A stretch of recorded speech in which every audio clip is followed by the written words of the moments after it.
আমরা নিজের চোখে নিজের বড় মনে করি, এরকম ডাকাইত আছে না নাই? নিজেরাই নিজে মনে করে কত বড় সাহেব, লাট সাহেব।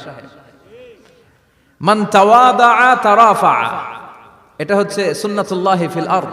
মান তাওয়াদা তারাফা, যে নিচে নেমে থাকতে চায় আল্লাহ ওরা টেনে উপরে উঠায়, আর যে খালি উঠতে চায়, হিংসা করে অহংকার করে উপরে ঠেলতে চায়, ওরা নিচে নামায় দেয় কে? সাইয়েদনা আদমকে আল্লাহ বললেন, আদম সাল্লিমা আলা উলাইকান নাফার লাম্মা খালাকাল্লাহু আদামা ওয়া কানা তুলহু 60 যিরাআন। নিচে নেমে গেলে যে উপরে ওঠে, আর উপরে উঠতে চাইলে যে নিচে নামে। উদাহরণ দেখেন, আদম আলাইহিস সালামকে তৈরির পর আল্লাহ বললেন, আদম সাল্লিমা আলা উলাইকান নাফার, এই ফেরেশতাদের সালাম দাও। কি দাও? সালাম দাও। কোনো প্রশ্ন নাই, আল্লাহ সালাম দিব কেন? ফেরেশতারা আমারে দিব না কেন? আমি আগে দিব কেন? কথা আছে কোনো? যেই সালাম দিলেন, সালাম দেওয়ার সাথে সাথে ওনার মর্যাদা বাড়িয়ে দিল কে? এত মর্যাদা বাড়ালেন যে নূরের ফেরেশতারা মাটির আদমকে সেজদা দিতে বাধ্য হয়েছে। চিৎকার করে বলেন ঠিক কিনা? তুমি মাটির আদমকে প্রথম সৃষ্টি করিয়া ঘোষণা করিয়া দিলে শ্রেষ্ঠ বলিয়া, তাই তো নূরের ফেরেশতা করে আদমকে সেজদা। সবার চেয়ে সম্মান দিলে মাটির আদমকে। আল্লাহু আল্লাহু পড়েন, আল্লাহু আল্লাহু তুমি জাল্লে জালালুহু, শেষ করা তো যায় না গে তোমার গুণগান। আল্লাহু আল্লাহু, সুবহানাল্লাহ পড়েন।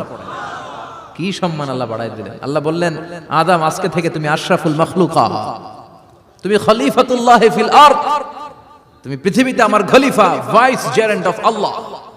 আল্লাহর খলিফা, আল্লাহর আহকামগুলো পালনের জন্য ভাইস জেরেন্ট। চুরি করলে হাত কেটে দাও, কার আইন? এই কাজ আদম তুমি দুনিয়াতে যেয়ে করবা। জিনা করলে ডেথ পেনাল্টি, হেড অফ, শিরচ্ছেদ করে দাও, কার আইন? খলিফা হিসেবে মানুষ এসে করবে। মানুষকে আল্লাহ আশরাফুল মাখলুকাত বানিয়ে দিলেন, নিচু হয়েছে বড় বানিয়ে দিলেন। আর শয়তানের অবস্থা কি? শয়তানকে আল্লাহ বললেন সেজদা দে আদমকে। শয়তান যুক্তি দাঁড় করিয়েছে, খালাকতাহু মিন তিন খালাকতানি মিন নার ওয়া খালাকতাহু মিন তিন। আল্লাহ আপনি আমারে বানাইছেন আগুন দিয়া। কি দিয়া? আগুনের ধর্ম উপরের দিকে ওঠে, আর মাটির ধর্ম সে নিচে পড়ে থাকে, আমি কেন সেজদা দেব?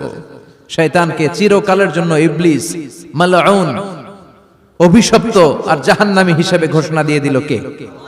এজন্য আপনি ছোট থাকতে চাইবেন, আপনারা বড় বানাবে কে? আর আপনি নিজে যদি বলেন আমি বড়, থাপ্পড় মেরে আপনারা নিচে নামাই দিবে কে? এজন্য বিশ্বনবী দোয়ায় বলতেন, আল্লাহুম্মা জাআলনি সাবুরা ওয়াজআলনি শাকুরা ওয়াজআলনি ফি আইনি সাগীরা ওয়া ফি আ'য়ুনিন নাসি কাবীরা। ও আল্লাহ, আপনি আমারে ধৈর্যশীল বানান, আপনি আমারে শুকরগুজার বান্দা বানান, আমার চোখে আমারে আপনি ছোট বানান, মানুষের চোখে আপনি আমারে বড় বানান। সুবহানাল্লাহ পড়েন। এজন্য সবসময় শুকরগুজার থাকার চেষ্টা করতে হবে। রাজি আছেন তো? যে কোনো মুহূর্তে, যে কোনো পরিস্থিতিতে আমরা শুকরিয়া করব কার? চিল্লায় বলেন কার? আমরা যেন বেশি বেশি আল্লাহ তাআলার শুকরিয়া আদায় করতে পারি। আল্লাহ তুমি তৌফিক দাও। সবাই পড়ি আমিন। উত্তর চান্দোলা হিলফুল ফুজুল ইসলামী সংগঠনের উদ্যোগে আজকের এই তাফসীরুল কোরআনের প্রোগ্রাম। হিলফুল ফুজুল নামটা আমার বড্ড প্রিয়। বিশ্বনবী যখন 15 কিংবা 20 বয়স, কোন বর্ণনায় এসেছে 15, কোন বর্ণনায় 20, তখন তিনি একটা ছাত্র সংগঠন করেছিলেন, ইয়াং স্টারদের একটা অর্গানাইজেশন করেছিলেন। ওটার নাম তিনি দিয়েছিলেন হালাফুল ফুদুল। হালাফুল ফুদুল, ওইটারই আমরা বাংলায় কি বলি? হিলফুল ফুজুল। হালাফ মানে শপথ, oath, we take an oath in the name of Allah. আল্লাহর নামে শপথ নেয়ারে বলে হালাফ। আর ফাদিলা, ফাদলুন, এগুলোর প্লুরাল হচ্ছে ফুদুল। ফুদুল মানে ভালো কাজ। ভালো ভালো কাজের উপর বিশ্বনবী যুবকদেরকে একত্রিত করলেন যে মক্কা শহরে কোনো টেন্ডারবাজি চলবে না, কোনো চাঁদাবাজি চলবে না, দুর্বলের উপর সবলের অত্যাচার চলবে না, জালিমের জুলুম চলবে না, হত্যা চলবে না, ধর্ষণ চলবে না, রাহাজানি চলবে না। মক্কা শহরটারে শান্তির শহর বানাতে হবে। যুবকরা এই দায়িত্ব কাঁধে নিয়েছে। কারা? মুরব্বীরা না, যুবকরা। যুবকদের আছে প্রাণ ঢালা উচ্ছ্বাস, অনেক শক্তি। এজন্য যুবকদেরকে ভালো কাজে আসতে হবে। যুবকরা চাইলে এই দেশের চেহারা পাল্টে দিতে পারে। এদেশে যুবক ভোটার আছে কয়জন জানেন? নতুন করে যুবক ভোটার হয়েছে 2 কোটি। কয় কোটি? 2 কোটি না? Can you imagine that? কল্পনা করতে পারেন? They can change Bangladesh, they can change the face of Bangladesh. তারা 56,000 বর্গ মাইলের এই বাংলাদেশের চেহারা পাল্টে দিতে পারে। তাদের অনেক শক্তি। এই জন্য যুবকদের এই শক্তি কাজে লাগাতে হবে। ফেন্সিডিল, গাঁজা, ইয়াবা, হিন্দি সিনেমা এগুলোর পিছনে দৌড়ানো যাবে, পর্নোগ্রাফির পিছনে ছোটা যাবে। যুবক বয়সে ভয় করতে হবে কারে? চিল্লায় বলেন কাকে? আল্লাহ আমার যুবক ভাইদেরকে তুমি তৌফিক দাও। বিশ্বনবী এই হালাফুল ফুদুল তিনি গঠন করলেন মক্কাতুল মুকাররমাতে। পুরো মক্কা শহরটা শান্তির শহর হয়ে গেল। সুবহানাল্লাহ। ভণ্ডামি এই দেশে আছে না নাই? দো দিল বান্দা কালমা চোরে, না পায় শ্মশান না পায় ঘোর, দিন থাকিতে আয়রে পথে ছাইড়া দে ভণ্ডামি, ভণ্ডামি ভণ্ডামি ভণ্ডামি, ছাইড়া দে ভণ্ডামি। আছে না নাই? নামাজ কালাম পড়ে না, ইবলিশ শয়তানের নানা। আছে না? নামাজ নাই, রোজা নাই, নাচানাচি, নাচ গান, গোসল করে না, সারা বছরে করে একবার, ওই গোসলের পানি মুরিদরা খেয়ে ফেলায়। আছে না নাই?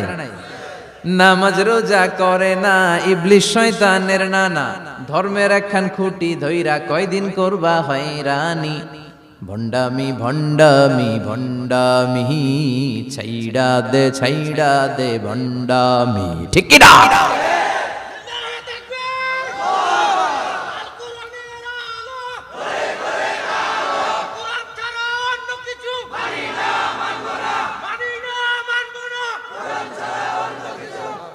তো এই বন্ড পীর ও পীর, আমার নানা ভাইও পীর। কথা কন, পীরে পীরে পার্থক্য আছে না নাই? পীরে পীরে পার্থক্য আছে। এজন্য পীর চিন্তা হবে।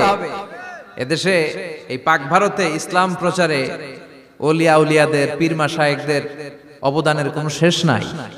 কিন্তু চিন্তা হবে, কষ্টি পাথর দিয়ে যাচাই করে নিতে হবে। কারণ এই পীরের আদলে অনেক ভণ্ড এই বাংলার জমিন আছে না নাই? এই ভণ্ডদের সাথে আমাদের কোনো সম্পর্ক নাই।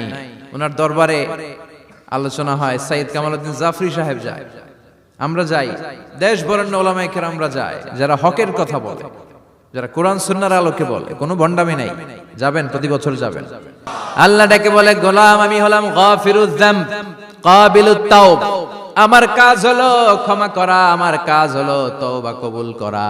শয়তানের কাজ হলো ওয়াসওয়াসা দেওয়া, আমাদেরকে ভুল পথে নিয়ে যাওয়া। আর আমাদের কাজ হলো ভুল করে ফেলা, আল্লাহর কাজ হলো ভুলগুলো মাফ করে দেয়া। আল্লাহ ডেকে বলে, গোলাম তোরা যদি ভুল না করতি, তোরা যদি পাপ না করতি, তোরা যদি অন্যায় না করতি, তোদেরকে ধ্বংস করে দিয়ে এমন একটা জাতি আমি এই দুনিয়ার বুকে তৈরি করতাম, যারা সকালবেলা ভুল করে দুপুরে মাফ চাইতো, দুপুরে ভুল করে রাত্রে মাফ চাইতো, আজকে ভুল করে আগামীকাল মাফ চাইতো। আর আমি আল্লাহ গুনাহগুলো তাদের সব ক্ষমা করে দিতাম। ক্ষমা করে দিতে আল্লাহর বড্ড ভালো লাগে। বান্দা আল্লাহর কাছে বারবার চাক, চোখের পানি ছাড়ুক, এটা আল্লাহ পছন্দ করে। চোখের পানির যে কত পাওয়ার আপনি কল্পনাই করতে পারবেন না।